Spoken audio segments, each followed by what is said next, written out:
BMW. Yan, BMW. So wala. Yan, isa rin sa maganda yung ano nito pag bumisita ako. Para may 05 crank yan na lang nakita ko. Tingnan natin. Ayun, okay naman, buo pa to. Ultegra group set mga idol. Ayan.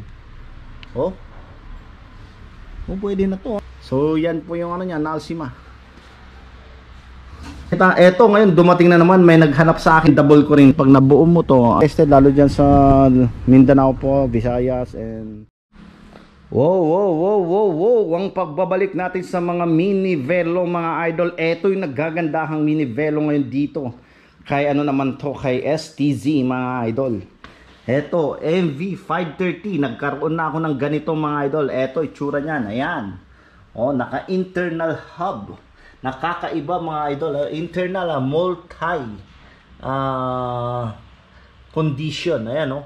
Parang naka-disc brake mga idol oh. Ayan oh.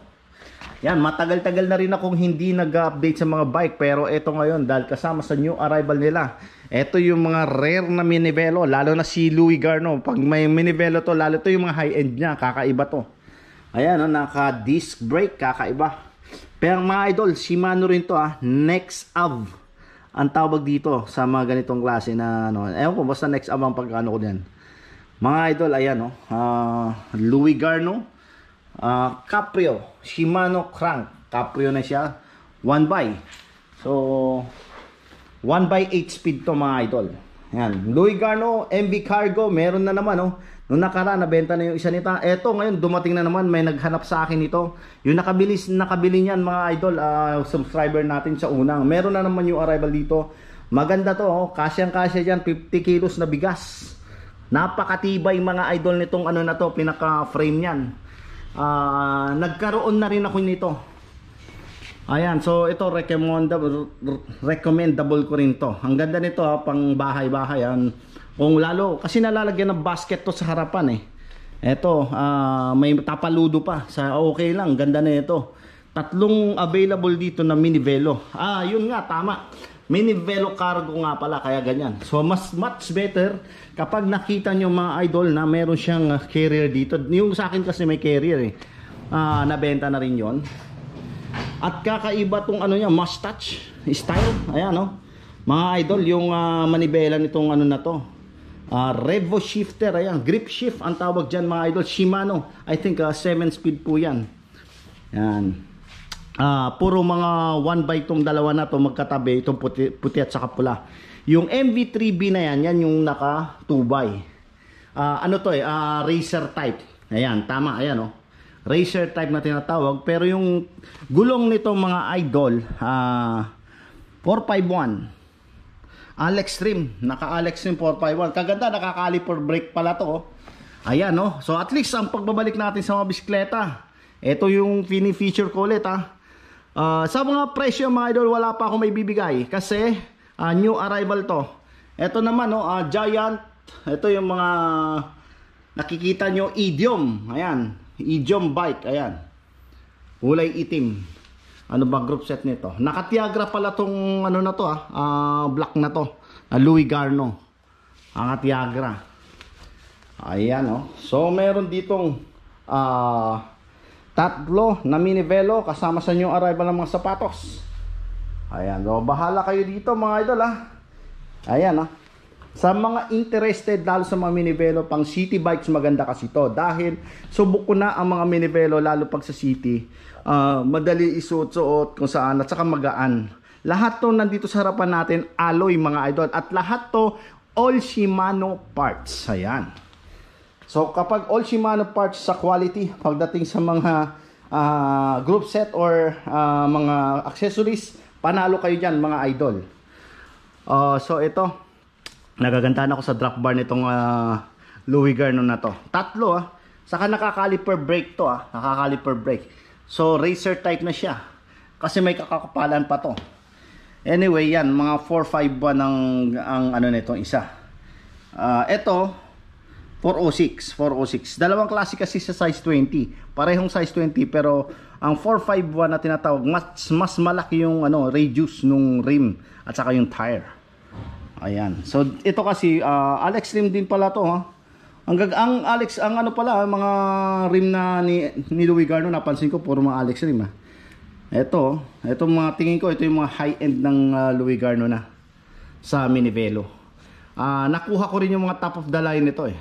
Basta sa Minivelo, tulad nung sinasabi ko sa inyo mga idol, basta ganito, naka-drop na ano yan, mga high-end yan ng Minivelo. Kahit anong Minivelo po yun mga idol. So sa prices, pasensya na po, hindi ko pa may bibigay yan.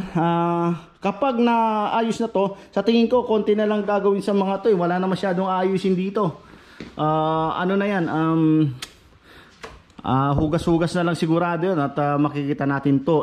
Baka doon to kay Doros ipapakita. At doon ko rin i-feature at alamin natin yung presyo niyan. Yon, dito muna tayo sa bisikleta na to. Ang gaganda niyan, marami pa. Meron pa dito, kakaibang ano. Ayan Ngayon lang ako nakakita ng ganitong bike Mga idol, BMW. Yan, BMW. So wala tayong price yan. Na-feature ko lang yan. Sa mga interested lang, wala akong alam na presyo dito. Alamin nyo na lang. Comment down below, bigay ko sa inyo yung contact number nito. At tingnan nyo mga idol, naka-ano siya, internal cabling na yan. BMW, grabe. Ngayon lang ako nakakita niyan Size 26 alloy. Alloy yan. Shimano all parts. Ang ganda naman ni Bella. Pag ganun siya very classy ang dating. Alivio group set. Naka-Alivio group set BMW yan. Plus yung mga Cannondale. Carbon Lodi Carbon Lodi yan pero wala siyang group set. Frame set at saka wheel set na meron. Ayan. So medyo may kalakihan yata size na ito. Ang ganda ng ano nyo, physic Cannondale mga idol. Super 6. Carbon yan, Super 6. Yan, isa rin sa maganda yung model ng carbon Super 6. Grabe yung mga new arrival dito ngayon Naggagandahan pagdating sa mga bike Yung sa shoes talaga, grabe yun. Ito may Cannondale dito, quick. Ayan, so wala pa mga presyo ngayon mga idol. Tulad ng sinabi ko, i-update ko rin yan. Malalaman natin ang mga presyo nito kasi ako rin po yung nag-update sa nito pag bumisita ako para may share ko rin yung mga prices. Dito naman, wow, ano to? And works medyo na yan. Pero ito nakita ko mga boss Merida. Ayan Reacto. Carbon frame na lang to nakikita natin dito. Naka 105 crank yan na lang nakita ko. Tingnan natin. Ayun, okay naman, buo pa to. Parang wala akong nakikitang issue. Carbon yan, naka internal cabling yan, malikabok pa. New arrival kasi ito mga idol Ganda nito, carbon. Dito pa tayo sa kabila. Ano tong time?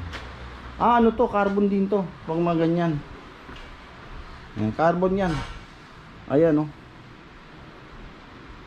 frame set. Ayan. Time. Na idol ano to? Carbon mga idol Pero nakita ko mga Ritchie yung mga niya mga components Ritchie. Tapos Ultegra mga idol 2x na Ultegra. Ultegra group set mga idol. Ayan. Pwede na to dun sa binubuo kong ito yung group set niyan yan, mapapakinabangan natin yan. Ayan, naka-drop mga idol. Tingnan natin. Yung Ultegra. Saka meron siyang test touch. Ayan may preno rin siya dito sa gitna. Caliper brake. Carbon frame Ganda naman niya, carbon frame. Yung brand niya, ayan mga yan di ko Nalsima. Ganun ba pagkabasa? Ganun din to, Nalsima. Ayan. So yan po yung niya, Nalsima. Wala pa tayong presyo dito mga idol kasi new arrival tong na-feature natin ngayon naggagandahan. Meron pa ako nakikita rito, tingnan natin.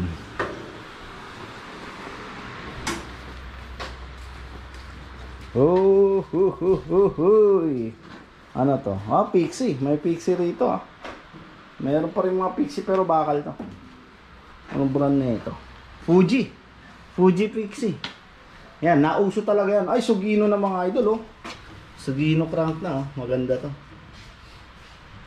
Fuji. Ayan, Fuji. Itim na Fuji. Ayan, available din pala dito. Ito naman, pinakamahal, Grandeur na bakal. Joke lang mga idol ha. So yun, marami pang bisikleta rito. Comment down below na lang, bibigay ko contact number sa inyo. At sa mga interested, kung gusto niyo mag wholesale, napakaraming bike talaga. Ayan, dito sa labas, lumabas tayo. Ayan, Chivox. Ayan, Mercury Drag meron. Maraming mga new arrival. Ayan, kasama na new arrival pala to, mga Giant, hybrid. Ayan, may mga Fuji, mga hybrid. Ayan, halo-halo. Napakaraming mga ano pala dito, puro mga hybrid na alloy, mga nandito na pinapakita ko sa inyo. Ayan, hindi na natin maisa-isa lahat to ha. At ayan po, sa mga new arrival, sa gusto mag-business pa ng bisikleta, yan, pwede kayo dito. Alam ko mura na ang bentahan dito. Hindi ko may exact yung price dito, pero alam ko mababa na yung presyo nila ngayon pagdating sa mga bisikleta dito, sa mga wholesale lalo.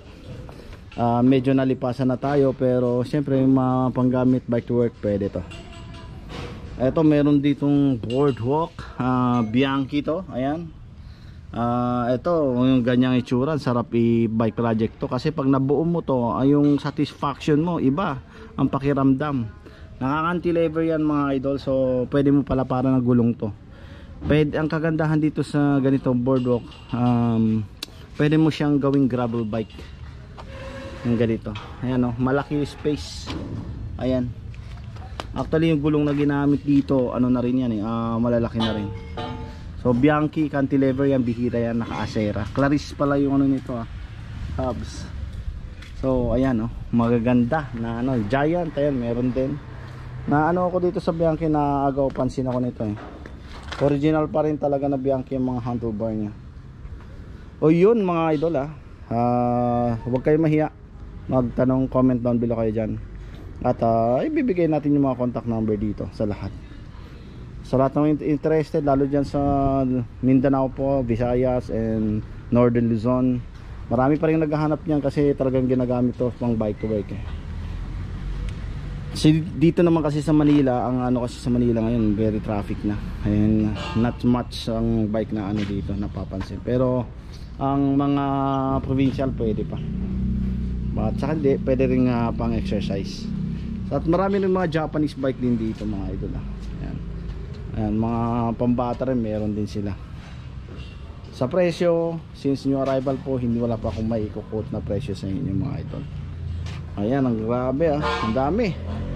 I hope you enjoy sa natin update dito sa mga bike na to. Thank you very much mga idol.